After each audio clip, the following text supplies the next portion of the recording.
वालेकुम दोस्तों, कैसे हैं? उम्मीद आप सब खैरियत से होंगे जी। ये आज का जो मेरा वीडियो है वो जाहिर सी बात है मेरे सारे सब्सक्राइबर्स के लिए नहीं है, क्योंकि बहुत सारे दोस्तों ने सब्सक्राइब किया हुआ है चैनल को कि वो मोरक्को के बारे में अगर कोई बिजनेस करना चाहता है या यहाँ पे टूरिस्ट वगैरह जो है ना करना चाहता है टूर वगैरह, तो उसके लिए मैं ज़्यादातर वीडियोस बनाता हूँ। लेकिन बहुत सारे दोस्तों ने रिक्वेस्ट की कि मुझे कि हमें जो है ना आप शादी का पूरा प्रोसीजर बताएं, कौन कौन से डॉक्यूमेंट्स चाहिए होते हैं अगर आप मोरक्को में किसी लड़की के साथ, मोरक्को नेशनल लड़की के साथ अगर आप शादी करना चाहते हैं।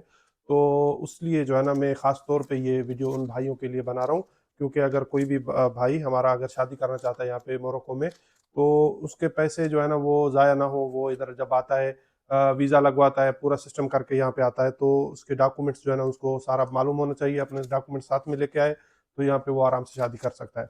बाकी जो भी दोस्त हैं वो आप वीडियो को स्किप कर सकते हैं, क्योंकि वो ये वीडियो आपके लिए आपके काम का नहीं है। तो जो भी दोस्त जो है, जिन दोस्तों के लिए वो मैं ये वीडियो बना रहा हूँ, उनको चाहिए कि ये ख़ास तौर पे इस वीडियो को पूरी तरह से पूरा देखें और अच्छी तरीके से इसको समझें। और जो भी है ना डॉक्यूमेंट्स में सारे जो भी इंशाल्लाह इनके फ़ोटो भी मैं निकाल के कोशिश करूँगा कि वीडियो में मैं डाल दूँ, क्योंकि आपको सैंपल के तौर पे ये चीज़ें चाहिए होंगी, क्योंकि ज़्यादातर लोगों को पता नहीं रहता कि डॉक्यूमेंट्स का किस तरह का शक्ल होता है, किस तरह वो उनको बनाया जा सकता है।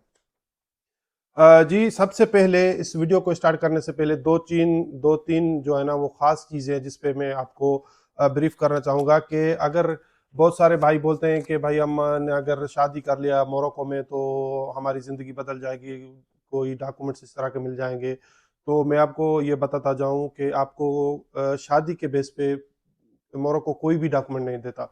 आपको जो मैं पूरा अच्छी तरह से आपको समझाऊँगा कि आपको अच्छी तरह से समझ में आ जाए कि किस तरह इधर के डॉक्यूमेंट्स लिए जाते हैं शादी के बेस पे। सबसे पहली बात तो आप इधर पे जब आएँगे शादी के लिए तो आप टूरिस्ट वीज़ा पे आएँगे।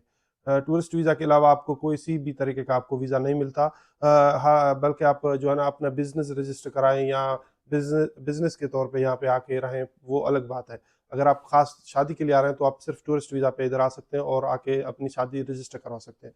कम से कम जो दिन लगने हैं आपको 30 दिन लगने हैं। 30 दिन से कम आपका ये जो है ना शादी का प्रोसेस नहीं होने वाला। ये चीज़ आपको याद रखनी है। फिर आप बार-बार पूछ रहे होते हैं, तो इस वीडियो को मैं अच्छी तरह बना रहा हूँ इसलिए कि आपको एक ही वीडियो में सारा कुछ समझ में आ जाए। वो क्यों लगते हैं? क्योंकि इसमें तकरीबन 15 से 20 दिन आपके अदालतों में चले जाते हैं। उसके बाद आपको 10 दिन कम से कम चाहिए होते हैं अपनी शादी के लिए। अच्छा, सही हो गया। अच्छा जी, उसके अलावा आप जब यहाँ पे शादी कर लेते हैं तो शादी के बेस पे आपको यहाँ पे कोई भी ना टीआरसी मिलेगा, ना कोई आपको डॉक्यूमेंट्स मिलेगा, ना कुछ मिलेगा। सिर्फ आपको मैरिज सर्टिफिकेट मिलेगा, वो भी अरबिक ज़ुबान में। और आपको मैं ये रिकमेंड करूँगा कि मोरक्को में जब भी आप शादी करें मोरक्को की किसी भी लड़की से, तो आप मोरक्कन ही अदालतों से आपको जो है ना शादी रजिस्टर करवानी है। अगर आपने कोशिश की कि भाई वीज़ा नहीं मिल रहा है तो ऐसे ही करते हैं कहीं पे नादरा से वहीं पे हम पाकिस्तान में ही, क्योंकि बहुत सारे दोस्तों ने ऑनलाइन वीडियो कॉल पे शादी वगैरह रजिस्टर करवा ली, या लड़की जो है ना वो पाकिस्तान चली जाती है, वहाँ पे आप जाके शादी कर लेते हैं, तो उसका भी आपको कोई भी फ़ायदा नहीं होने वाला। जब तक आपके पास मोरक्को का यहाँ की अदालत का मैरिज सर्टिफिकेट होगा, तभी आपको मैं यानी लड़के की तरफ इशारा करके बात कर रहा हूँ कि आपको डॉक्यूमेंट्स में आपको फ़ायदा होगा। नहीं तो सिर्फ़ जो है ना आपकी वाइफ़ को पाकिस्तान का, अगर आपने मसलन पाकिस्तानी नादरा के तरफ से आपने शादी रजिस्टर करवाई, तो सिर्फ आपके वाइफ को पाकिस्तान का वीज़ा मिल सकता है, यही आपको सहूलत मिल सकता है। अगर आप चाहेंगे मोरक्को आने के लिए तो दोबारा आपको यानी इस तरह ट्रीट किया जाएगा कि आप जो है ना शादीशुदा नहीं है किसी भी मोरक्कन से। तो ये चीज़ आपको ख्याल रखनी है। शादी करनी है तो सिर्फ मोरक्को के स्टाइल से ही जो इनका जो कानून है उस पे शादी करनी है। अगर आपने बाहर शादी करवा लिया, तो मैंने 1-2 वीडियोज़ भी देखे, उसमें यही था कि वो बोल रहे हैं कि यहाँ पे आके फिर अपनी शादी को आप रजिस्टर करवा सकते हैं। उसके लिए दोबारा अगेन सेम चीज़ है, आपको यहाँ पे आना पड़ेगा। पूरा प्रोसेस जो भी शादी का है वो आपको दोबारा से करवाना पड़ेगा, तभी जाके आपका यहाँ पे शादी रजिस्टर होगा। तो अच्छी बात यही है कि आप स्टार्ट में ही अपना जो है ना पूरे डॉक्यूमेंट सही तरीके से उठा के चलें, क्योंकि आपको कल को जब आपके बच्चे वगैरह होंगे तो उनके लिए भी आपको कोई मसला दरपेश नहीं आएगा। अच्छा जी, अगर बहुत सारे दोस्त बोलते हैं कि भाई शादी के बाद जो है ना आपको यहाँ पे कुछ भी नहीं मिलने वाला, ना टीआरसी ना कुछ भी, ये मैं बात कर रहा था, तो आपको दोबारा वापस जाना होता है। शादी अगर आपकी हो गई, रजिस्टर हो गया, सब कुछ हो गया, तो आप वापस चले जाते हैं अपने होम कंट्री। फिर आपके वाइफ जो है ना आपके लिए इनविटेशन लेटर भेजते हैं यहाँ से मोरक्को से। फिर आप जाके उसके बेस पे अपना जो है ना वीज़ा अप्लाई करते हैं इनके एम्बेसी में। फिर जाके आपको इनविटेशन लेटर पे वीआईटी कैटेगरी का एक वीज़ा मिलता है।